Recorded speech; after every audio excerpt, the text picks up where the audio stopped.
What's up, y'all? Welcome into Grind City Media's Draft Board Breakdown Show presented by Southland Casino. I'm Lang Whitaker alongside Gary Parrish, and we are working our way through the NBA draft coming up on June 25th, looking at all the different prospects and where they might go. We've already done all the Duke guys, we've done all the Rutgers guys, and now, Gary, I wanted to do I call them the lottery. It's the other guys who are going to go in the lottery, but it's a little bit more of a chance on them than those top 4 or 5 guys. So let's start with VJ Edgecombe. Played at Baylor, was a great high school player.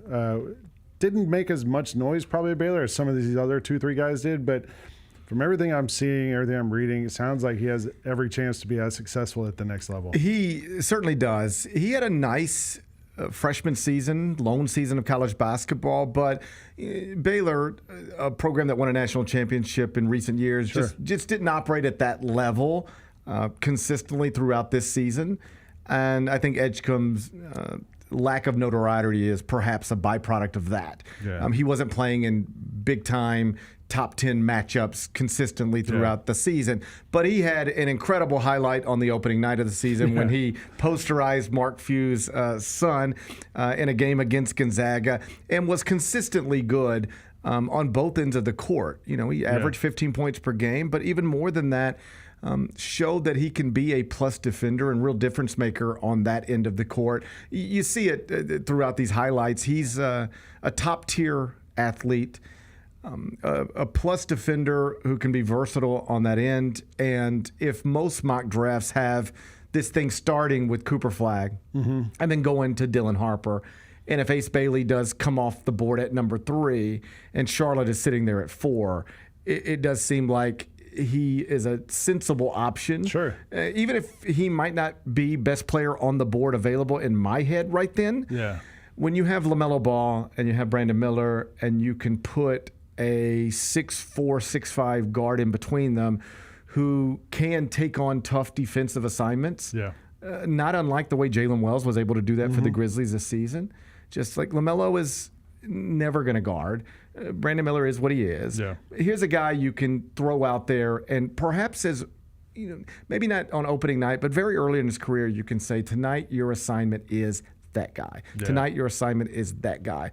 And he has the athleticism and the awareness and the enthusiasm on that end of the court to actually be a difference maker. And that might really be the determining factor in the evaluation by a Charlotte front office. Not necessarily who is the best prospect available to us, but who is the best prospect available for us in this moment to complete a roster that we're still trying to build into something of note. Edgecombe was a pretty good shooter, 34% from 3. Great athlete, like we saw in the highlights. Is there any way he goes higher than this, than 4? Sure. I mean, I think people love to, in the weeks leading up to the draft, talk about them about things in absolutes. Like you just know. The only thing we really know is that Cooper Flagg is going number 1. We know that. Outside of that, I think Dylan Harper is going number 2. It appears Ace Bailey's the leading candidate to go number 3. But once Cooper Flagg's done, then we can start having real conversations. And so is there any way? The answer to that question for me almost always is going to be yes. Of course there's a way. You don't know how these young people perform in interviews always. You don't know some of the red flags that might exist that aren't publicly known. I mean, if you remember I guess it was last year, Kyle Filipowski slips in the draft. On the night of the draft, it was like, what is going on? I mean, even people who cover the sport were like, what is going on? And do you remember what we found out the next day? It was like a family thing. Like the wife or the girlfriend. There's a weird I don't want to say weird. That's maybe not the non-traditional. There's an unusual relationship dynamic in place between he and his girlfriend that has caused question marks.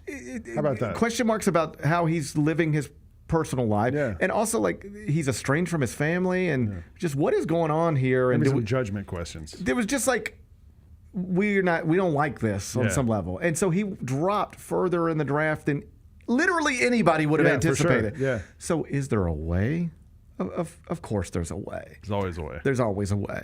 But I don't expect him to be on the board very long because not a great shooter, but good enough. Top shelf athlete. Yeah. By all accounts, like made of the right stuff. Like you just talk. So I use him as an example of like, you never know.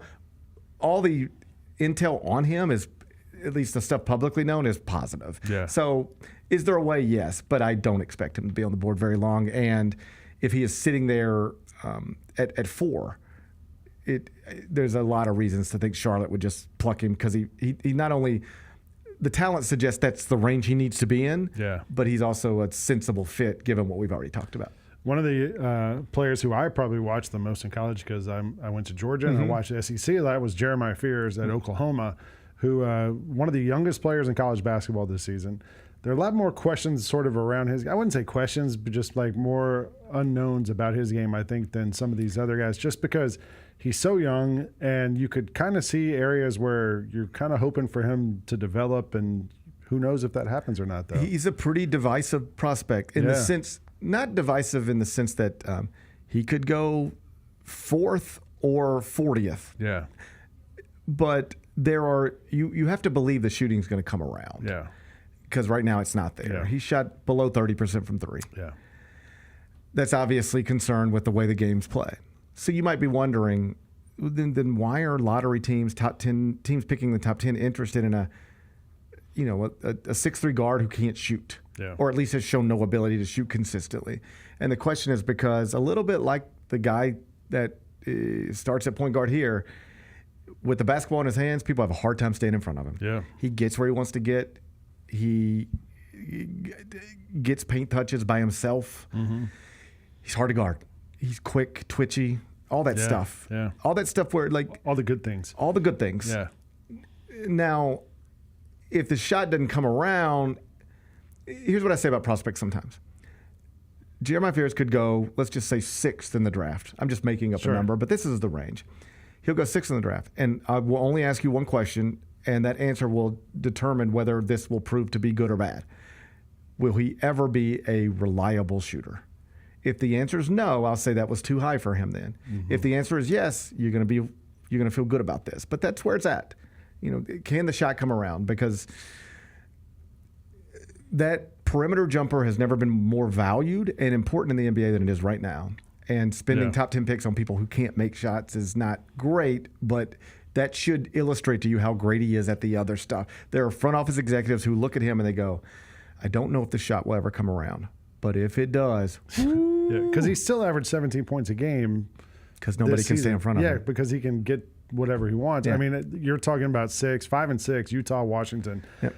Both question marks at point guard long term. Maybe Washington more so than Utah, but it seems like he might be a pretty good fit for one of those two teams. And I should say, if you are going to be a lead guard, like that is among the positions where you can, if you're this, you can kind of get away with being a non-shooter. Yeah. Like Russell Westbrook won an MVP being a non-shooter. Yeah. Ja is in basketball terms, not the best three-point shooter. Yeah. He can still dominate games from that position because of how great he is at the other stuff. Yeah. You're hoping Fierce can be great enough at the other stuff to make it worthwhile, but you would prefer the shot. He can still be very, very good, even if he's a low 30s three-point shooter. Yeah. But obviously you would like that to at least be respectable. Yeah. Well, one of the guys who shot the cover off the ball this year is Trey Johnson at Texas. He's one of the other – I mean, I guess he's – not divisive also, but there's a lot of sort of talk about him. Where is he going to go? Yeah. The one thing everyone agrees on is he's an awesome shot maker and offensive player. To me, and this is, I gather, my least popular opinion connected to the 2025 NBA draft, or at least an opinion not too many people share with me. Yeah. We'll see. I think he's the third best prospect in the draft. Yeah. He is the guy I would take third. If you're ranking him, Cooper Flagg 1, Dylan Harper 2. Yep. And then Trey Johnson would be third for me. Now, if you say, but I think it's Ace Bailey, I'm not going to call you an idiot and fight with you for 20 minutes. Like, reasonable people can disagree on this stuff. But 6'4" and 3/4 without shoes is what he measured at the combine. So he's going to be somewhere between 6'5", 6'6" with shoes. He was listed at 6'6" while at Texas for whatever that's worth. He's got a 6'10" wingspan. Mm-hmm. Good size, good athlete. can really shoot it. I mean, we're talking about 39.7% from three. Yeah. So